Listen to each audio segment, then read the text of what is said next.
next game, the standalone game on Monday, December 20th, between Old Dominion and Tulsa in the Myrtle Beach Bowl presented by Tax Act. They're playing it at Brooks Stadium in Conway, South Carolina.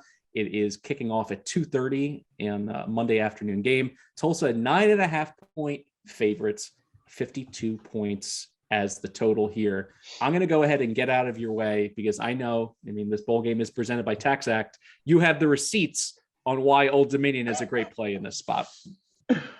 Oh, I was listening to a podcast that I will not name names and say which podcast this was. It's definitely not one on our own channel that said, no one's talking about this Old Dominion team.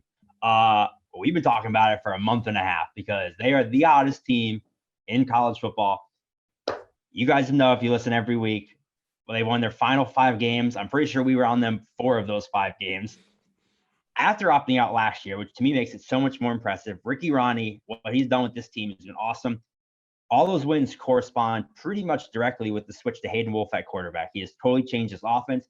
He's not asked to do, he's not Bailey Zappi, but he using his arm has really opened up Blake Watson, who has been, I think he's got over 100 yards in 6 of the last 7 games. How about Ollie Jennings, the game he had last week when we had him and they pumped Charlotte to finish the year? 9 catches, 252 yards, 3 touchdowns. And the Tulsa defensive coordinator left for TCU, so they don't have him. Their offensive line coach is off to USC. And the Old Dominion defense was excellent down the stretch. Tulsa ranks 107th in rushing success, 94th in pass success. This offense kind of stinks. I'll just say it. Davis Brin finished the year with 16 touchdowns, 6 interceptions. He's just there, basically. Old Dominion, 9-3 against the spread this year, 6-2 ATS as an underdog. I already bet Old Dominion plus points. I actually was an idiot and bet them immediately. So I bet them when the line came out at 7.5 and I took it, and now it's up to 9.5. But I also bet them on the money line because Old Dominion is winning this football game. They get the standalone treatment as they deserve. Primetime Monarchs. Give me the 9.5. Give me the money line. Ricky Ronnie and the boys going down to Myrtle Beach, coming home with a dub. This is a classic know your personnel game. And clearly, you know their personnel. You know what the quarterback change meant to this program. So you can kind of throw out the stats, in the early part of the season when he was not leading them.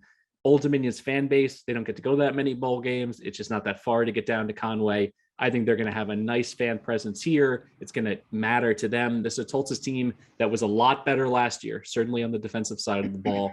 And because of that, I think, there's additional letdown factor for a Tulsa team traveling halfway across the country. Everything here is trending with the Monarchs. I'm going to go ahead and play them on the money line too. We're going to have, our hands across the podcast. We're hopefully going to cash this one. A little sprinkle on the money line, not a sprinkle. It's just a full dollop on the money line. And I think you're right. I think this is an opportunity to play them plus the points on the money line. Why stop? This is an ODU team that's been good to us all season long.